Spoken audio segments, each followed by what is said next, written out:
ingin menjelaskan materi tentang pengangguran, kemiskinan, dan pendidikan. Dampak pengangguran, kemiskinan, dan pendidikan terhadap perekonomian nasional. Pengangguran, kemiskinan, dan pendidikan memiliki dampak signifikan terhadap perekonomian nasional. Pengangguran dapat menurunkan produktivitas dan pertumbuhan ekonomi, sedangkan kemiskinan dapat menghambat investasi dan pertumbuhan. Pendidikan yang baik meningkatkan kualitas sumber daya manusia yang dikiranya meningkatkan produktivitas dan daya saing. Dampak pengangguran: pertama, menurunkan produktivitas dan output ekonomi. Kedua, menghambat pertumbuhan jangka panjang. Tiga, mengurangi pendapatan negara dari pajak. Dampak kemiskinan: pertama, melemahkan daya beli dan investasi. Dua, menyebabkan ketimpangan sosial dan ketidakstabilan. Tiga, menurunkan akses pendidikan dan kualitas SDM. Dampak pendidikan: meningkatkan kualitas dan produktivitas SDM. Dua, mendorong daya saing di pasar global. Cara mengatasi pengangguran, kemiskinan, dan pendidikan. Yang pertama, ciptakan lapangan kerja. Pemerintah dapat mendorong pertumbuhan ekonomi dengan menciptakan lapangan kerja baru, baik di sektor formal maupun informal. Kedua, kurangi disparitas pendapatan. Pemerintah dapat melakukan kebijakan redistribusi pendapatan, seperti bantuan sosial dan subsidi, untuk mengurangi disparitas pendapatan. Tiga, tingkatkan kualitas pendidikan. Pemerintah dapat meningkatkan kualitas pendidikan dengan memberikan akses pendidikan yang lebih luas dan terjangkau, serta meningkatkan kualitas guru dan kurikulum. Empat, meningkatkan pelatihan dan keahlian. Memberikan pelatihan dan sertifikasi yang relevan dengan kebutuhan industri dapat meningkatkan keterampilan dan daya saing tenaga kerja. Lima, mendorong investasi. Pemerintah dapat menciptakan iklim investasi yang kondusif dengan memberikan intensif dan kemudahan bagi investor. 6. Membangun infrastruktur. Peningkatan infrastruktur dapat mempermudah transportasi dan distribusi barang sehingga meningkatkan efisiensi ekonomi. Selanjutnya, perubahan struktural. Perubahan struktural terkait pengangguran, kemiskinan, dan pendidikan di Indonesia tahun 2024 dan 2025. Yang pertama, pengangguran. TPT menurun menjadi 4,76%, tapi jumlah pengangguran naik jadi 7,28 juta karena angkatan kerja bertambah. Industrialisasi dan PHK di awal 2025 memperburuk pasar tenaga kerja dan daya beli masyarakat. Kedua, kemiskinan. Kenaikan pengangguran memicu peningkatan kemiskinan akibat turunnya pendapatan. Lalu pendidikan rendah masih mendominasi tenaga kerja. Pendidikan tinggi berperan penting dalam menurunkan kemiskinan. 3. Pendidikan. Kesenjangan keterampilan meningkat karena digitalisasi memicu pengangguran struktural bagi pekerja berpendidikan rendah. Lalu partisipasi angkatan kerja naik, tapi penyerapan belum merata. Pendidikan vokasi dibutuhkan untuk kurangi minimage tenaga kerja. Pertumbuhan ekonomi. Pertumbuhan ekonomi adalah proses meningkatkan kapasitas produksi barang dan jasa dalam suatu perekonomian selama periode waktu tertentu. Ini mencerminkan peningkatan kesejahteraan masyarakat secara umum, terutama jika pertumbuhan tersebut disertai dengan pemerataan pendapatan, biasanya diukur melalui produk domestik bruto atau PDB real. Faktor yang mempengaruhi: 1. Sumber daya alam, 2. Sumber daya manusia, 3. Akumulasi modal, 4. Teknologi, 5. Kebijakan pemerintah, 6. Infrastruktur. Negara-negara berkembang dan sektor pertumbuhannya. Negara berkembang adalah negara yang sedang dalam proses meningkatkan kesejahteraan material, ekonomi, dan standar hidup masyarakat. Negara-negara ini biasanya memiliki pendapatan per kapita yang lebih rendah dibandingkan negara maju, dengan indikator pertumbuhan penduduk yang relatif tinggi. Beberapa contoh meliputi Indonesia, Brazil, India, Meksiko, Nigeria, Filipina, Vietnam, Bangladesh, Pakistan, dan Afrika Selatan. Negara berkembang umumnya memiliki sektor pertanian yang signifikan, tetapi juga sedang mengembangkan sektor industri dan jasa. Pertumbuhan ekonomi mereka sering kali lebih tinggi dibandingkan dengan negara maju. Namun pertumbuhan ini tidak selalu merata dan dapat tergantung pada komoditas global. Pertama, sektor pertanian. Sektor pertanian tetap menjadi tulang punggung ekonomi di banyak negara berkembang. Dengan kontribusi yang signifikan terhadap produk domestik bruto, pertumbuhan sektor ini sering dipengaruhi oleh kondisi iklim, kebijakan pemerintah, dan permintaan pasar domestik maupun internasional. Yang kedua, sektor industri.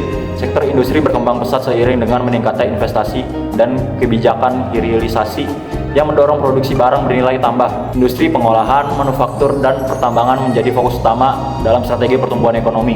Pertumbuhan industri seringkali berkontribusi peningkatan infrastruktur dan teknologi yang mempercepat modernisasi ekonomi. Yang terakhir ada sektor jasa. Sektor jasa mengalami ekspansi yang cepat, terutama dalam bidang perdagangan, transportasi, dan teknologi informasi. Ekspansi sektor ini meningkatkan efisiensi bisnis, memperluas akses ke pasar global, dan mempercepat inovasi. Peran penduduk dan tenaga kerja dalam perekonomian nasional.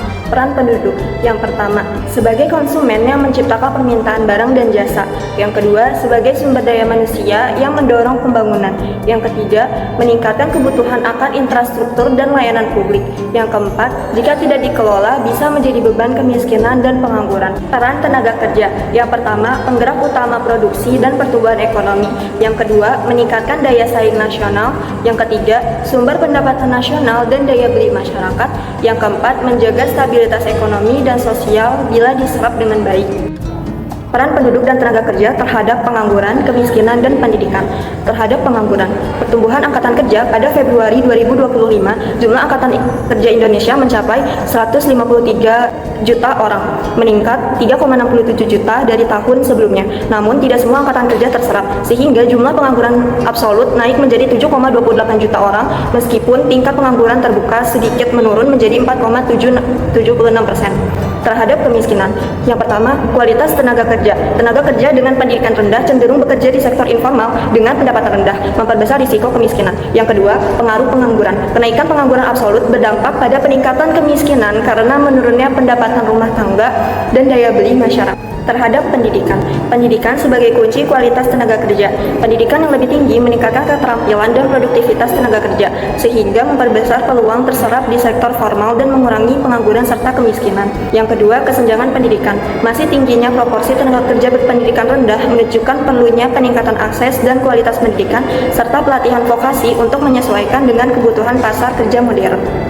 Distribusi pendapatan. Distribusi pendapatan adalah cara pendapatan dibagikan di antara individu atau kelompok dalam suatu masyarakat atau negara. Distribusi ini menunjukkan seberapa merata atau timpang pendapatan diperoleh oleh anggota masyarakat. Ketika distribusi pendapatan merata, setiap orang memperoleh bagian yang hampir sama dari total pendapatan. Namun, jika timpang sebagian kecil orang bisa menguasai sebagian besar pendapatan, sementara sisanya mendapat sangat sedikit sosial. Distribusi pendapatan biasanya diukur dengan indikator seperti koefisien Gini, persentil pendapatan, atau rasio penghasilan antara kelompok kaya dan miskin. Pemerintah dan lembaga internasional menggunakan informasi ini untuk mengembangkan kebijakan ekonomi, pajak, dan kesejahteraan sosial. Beberapa cakupan dan kebijakan perencanaan pembangunan ekonomi.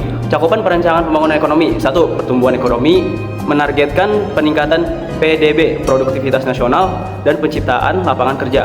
2. Pemerataan distribusi pendapatan, mengurangi kesenjangan ekonomi antar wilayah dan kelompok sosial.